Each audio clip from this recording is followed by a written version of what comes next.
2020 games, so you look after that. Preparing for life after sport. Some of Africa's brightest athletes were among those to attend the latest Athletes Career Programme. The initiative is backed by the IOC and it aims to help Olympic and Paralympic athletes make the transition from the field of play to the labour market. Launched in 2005, the project was set up when it became clear that many athletes struggle to adjust once competition ends. All athletes will retire from sport at an early age. Almost none of them will be financially secure.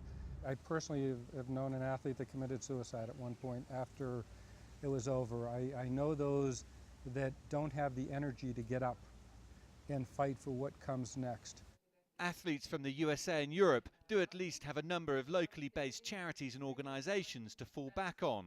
But that's not so much the case across Africa, where often such resources are scarce.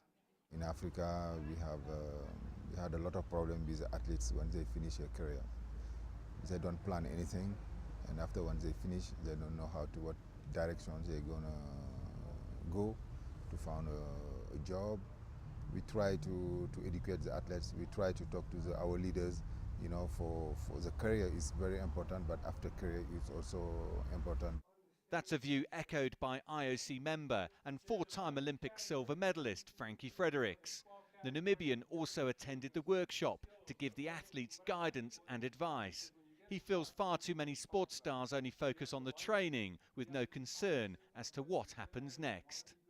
As an athlete, you need to prepare yourself. Take it aboard on yourself. You have 24 hours in a day.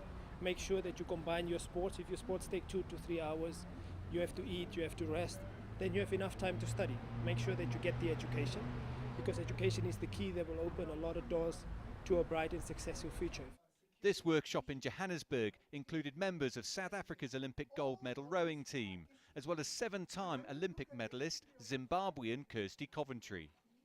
We take notice of the traits that get us to that goal, but then I think we have a hard time recognizing those traits in a business sense of how, okay, I persevered through that, but how could that be valuable in a corporate world, in the business world?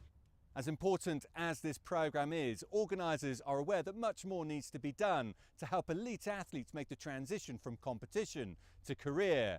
But for those who attended these workshops, they did at least gain focus and direction, and that on its own can only be a good thing. Dan Williams, CCTV, Johannesburg.